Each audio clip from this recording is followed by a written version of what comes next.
History के, geography के और हिंदी की टेस्ट सीरीज चला रहा हूँ, वो सब प्लेलिस्ट में मिल जाएगी। ठीक है, चलिए क्वेश्चन 93 कह रहा है औद्योगिक प्रदेश और ये है औद्योगिक केंद्र, मैचिंग करो भाई। ठीक, आसान क्वेश्चन था।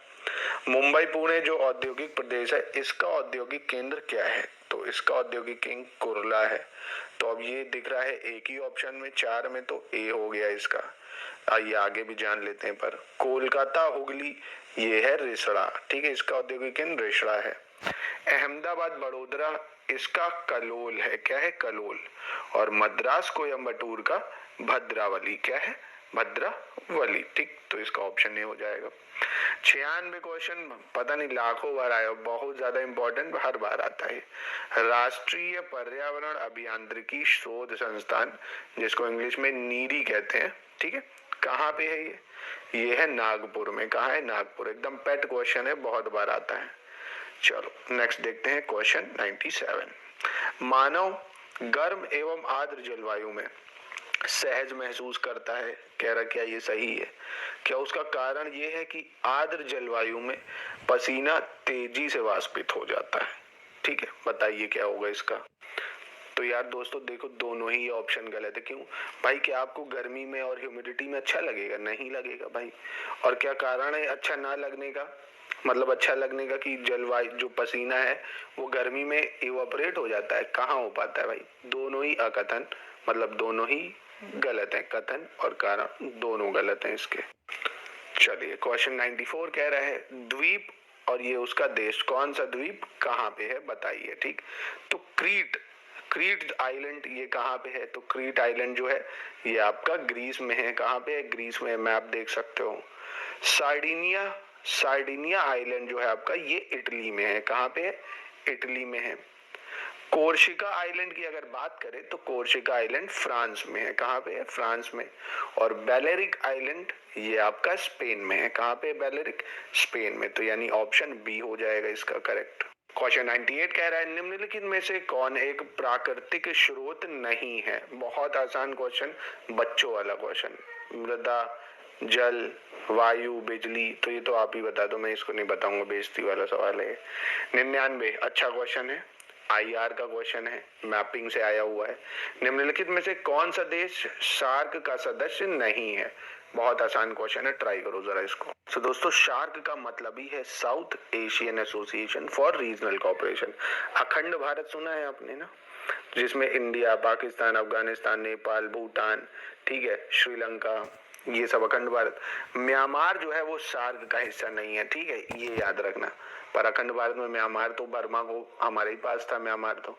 ठीक है, तो म्यांमार जो है वो भारत मतलब शार्क का हिस्सा नहीं है। मालदीव शार्क में है, भूटान है, नेपाल है, श्रीलंका है। ठीक है, अब मैं आपसे पूछूं अगर शार्क का क्या हेडक्वार्टर बता सकते हो कहाँ पे? जरा कमेंट में बताना अगर पता हो।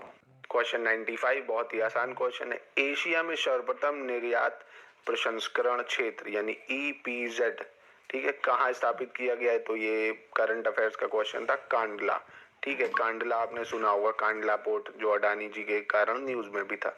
कांडला पोर्ट है कहाँ पे बताइए जरा कमेंट में अगर याद हो आपको। तो अडानी का है पोर्ट, बता सकते हो, आसान है। निम्नलिखित में से कौन से जीव समूह की सर्वाधिक जैव विविधता होती है? ठीक, मतलब कौन सबसे ज्यादा बायोडाइवर्सिटी किसकी पाई जाती है? तो देखो सबसे ज्यादा जैव विविधता पाई जाती है वो कवक की पाई जाती है। किसकी पाई जाती है? कवक की। ठीक है, याद रखना इसको। कवक बहुत सारी वेराइटीज होती हैं इसकी। और दोस्तों कवक को इंग्लिश में फंगस कहते हैं। अब इसकी लाखों वेराइटी है। ठीक है, मतलब पता ही नहीं है कितनी है अभी तक। ठीक है, वो चेंज होती रहती है बहुत। 101 कह रहा है निम्नलिखित में से कौन सा पारिस्थितिकी तंत्र के लिए सत्य है? ठीक, दोनों ऊर्जा का प्रवाह एवं खनिजों का चक्रण, तो ये तो शुरुआती गलत हो गया भाई। दोनों ऊर्जा का प्रवाह एवं खनिजों का चक्रण समझते हो? मतलब जिसको हम बोलते हैं साइकिल, जैसे फूड साइकिल सुना ना आपने, कार्बन साइकिल, वाटर साइकिल। ठीक है, ये सब वापस आती रहती है ना, एनर्जी, वाटर, सब कुछ। ठीक है, तो ऑप्शन ए हो जाएगा इसका। निम्नलिखित में से कौन सी अनुसूचित जनजाति उत्तर प्रदेश के सर्वाधिक जिलों में पाई जाती है? तो दोस्तों उत्तर प्रदेश में सबसे ज्यादा जो पाई जाती है वो गोंड जनजाति है। कौन सी है? गोंड। ठीक है, और सबसे ज्यादा गोंड शायद एमपी में पाई जाती है ना, बाकी थारू ट्राइब एक ऐसी ट्राइब है जो दिवाली के दिन एज अ सौरो मतलब रोती है उस दिन, ठीक है। तो इसका तो खैर उत्तर प्रदेश में जो अनुसूचित जनजाति सर्वाधिक जिले में पाई जाती है वो गोंड है, ठीक है।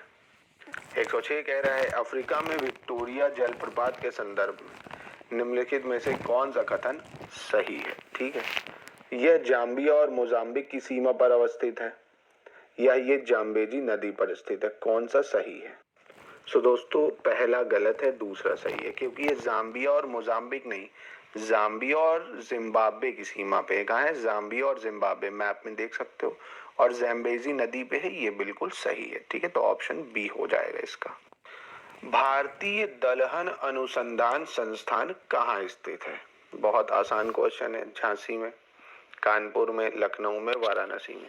तो भैया कानपुर में जहां मैं रहता हूँ यहीं पे ही है, कल्याणपुर के पास में पड़ती है, ठीक है, दलहन अनुसंधान संस्थान, ठीक है।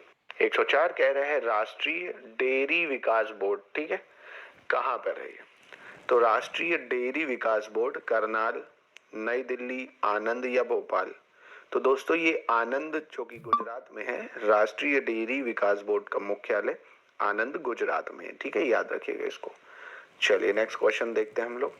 107 कह रहे हैं निम्नलिखित में से कौन सा हिमनद नुब्रा घाटी में स्थित है, ठीक है। तो नुब्रा घाटी में कौन सा स्थित है? बियाफो ग्लेशियर, हिमनद मतलब ग्लेशियर होता है, बालतोरो, सियाचिन या हिस्पर? तो दोस्तों बहुत न्यूज में रहता है ये सियाचिन ग्लेशियर, जो कि चाइना ने कब्जा करके रखा है, मतलब पाकिस्तान ने चाइना को दे रखा है अक्साई चीन, ठीक है। चलिए 108 देखते हैं। कह रहे उत्तर प्रदेश पंडित दीनदयाल उपाध्याय पशु चिकित्सा विज्ञान विश्वविद्यालय एवं गौ अनुसंधान संस्थान ये कहाँ पर है, ठीक है। तो ये आपका पंडित दीनदयाल उपाध्याय चिकित्सा विज्ञान ये मथुरा में, कहाँ पर है? मथुरा में, और मथुरा न्यूज में भी है, क्योंकि भैया मथुरा में जो राम जन्मभूमि है वहां पे जो मस्जिद है उसके सर्वे के लिए भी आज हाई कोर्ट ने परमिशन दे दी है, तो ये महत्वपूर्ण हो जाता है, इसको याद रखना। 105 कह रहा है सरयू नहर राष्ट्रीय परियोजना के संदर्भ में कौन सा कथन सही है, ठीक। तो सरयू नहर परियोजना 1978 में शुरू करी गई, नंबर 1। इसका उद्घाटन जनवरी 2022 में बलरामपुर उत्तर प्रदेश में हुआ था। तो ये दोस्तों दोनों ही सही है, करंट अफेयर्स का क्वेश्चन है ये पिछले साल का, तो ये दोनों ही सही है, ठीक है। चलिए 109 कह रहे हैं निम्नलिखित में से कौन सा शहर खैबर दर्रे के सबसे निकट है? तो दोस्तों खैबर पास ये मैंने शॉर्ट्स में भी बताया है और आपने फ्रीक्वेंटली न्यूज में आता रहता, सुनते रहते होगे। खैबर पास जो दर्रा है उसके निकटतम लाहौर है, पेशावर है, कीटा है या तक्षशिला है? तो दोस्तों उसके निकट पेशावर है। क्या है? पेशावर। ये मैप देख सकते हो आप। सो दोस्तों 110 कह रहा है राज्य और सबसे ऊंची चोटियां मैच करनी है, बहुत आसान है दोस्तों। तो तमिलनाडु की सबसे ऊंची चोटी कौन सी है भाई? तो वो है डोडा बेटा। कौन सी है? डोडा बेटा। राजस्थान में जो अरावलीज हैं उनकी सबसे ऊंची चोटी की बात करें तो वो है गुरु शिखर। कौन सी है? गुरु शिखर। नागालैंड की अगर बात करें तो नागालैंड की सबसे ऊंची चोटी है सारामती। कौन सी है? सारामती। और मध्य प्रदेश में सबसे ऊंची चोटी जो है वो है धूपगढ़। कौन सी है? धूपगढ़। क्वेश्चन 112 फिर से मैचिंग करने को कह रहा है नौकरेक। तो नौकरेक दोस्तों कहाँ पर है? नौकरेक मेघालय में है। बहुत आसान था ये। अगस्ता मलाई फ्रीक्वेंटली सुनते ही रहते होगे ज्योग्राफी में। अगस्ता मलाई केरल में है। कहाँ पे है? केरल। नंदा देवी ये तो भैया पता ही होगा, बचपन से सुनते आ रहे हो, ये उत्तराखंड में है। दिहांग दिबांग भैया जहाँ से ब्रह्मपुत्र टर्न होती है अरुणाचल प्रदेश में है। तो ऑप्शन ए हो जाएगा। 111 फिर से मैचिंग करने को कह रहा है कौन सी जनजाति किस राज्य में पाई जाती है वो बतानी है। तो दोस्तों थारू ट्राइब, थारू जो है ये उत्तर प्रदेश और उत्तराखंड साइड पाई जाती है, तो उत्तर प्रदेश तो है नहीं, उत्तराखंड ऑप्शन में हो जाएगा। टोडा ट्राइब की बात करेगा, टोडा तमिलनाडु में पाई जाती है। डोडा बेटा ये भी पहाड़ है तमिलनाडु में सबसे ऊंचा, तो ऐसे भी याद कर सकते हो, डोडा बेटा और टोडा ट्राइब तमिलनाडु, ठीक। संथल ट्राइब बहुत ही आसान है दोस्तों। संथल ट्राइब कहाँ पाई जाती है? झारखंड में पाई जाती है। गोंड मध्य प्रदेश में पाई जाती है सबसे ज्यादा, यही, ठीक है। तो इस हिसाब से ऑप्शन डी हो जाएगा। झील के किनारे प्रारंभिक कृषि वाला स्थल, ये तो इतिहास का थोड़ा क्वेश्चन आ गया। मतलब झील के किनारे सबसे पहले जो कृषि हुई थी वो कहाँ से हमें अवशेष मिले थे? मेहरगढ़, लहुरा देवा, चिरांद या टी नरसीपुर? तो दोस्तों ये हमें मिलता है झील के किनारे चिरांद से। कहाँ से? चिरांद से। कहाँ पे मिलता है? चिरांद है कहाँ पूछे तो ये बिहार में है, ठीक है। और मेहरगढ़ से तो हमें अनाज के अवशेष मिलते हैं कि हाँ पहली सबसे पहले कृषि यहीं पे हुई थी। पर झील के किनारे पूछेगा तो वो बताओगे आप चिरांद, ठीक है, कंफ्यूज नहीं होने का। और दोस्तों ये सब answer as per official answer key मैं बताता हूँ।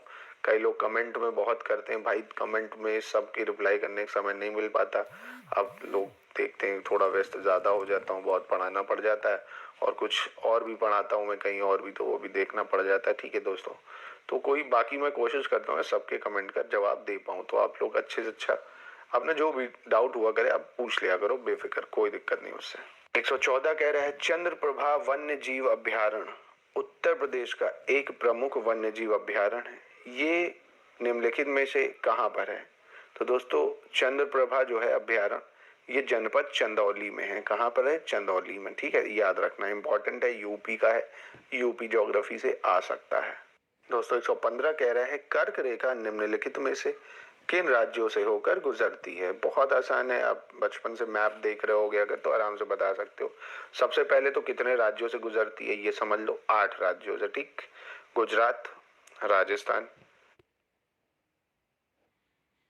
तो देखते हैं, तो यहाँ पे आप देख सकते हो 85 रुपीज का हमें यहाँ पे प्रॉफिट हो चुका है। पर दोस्तों आगे बढ़ने से पहले profitable online trade Madhya Pradesh, Chhattisgarh, Jharkhand, पश्चिम बंगाल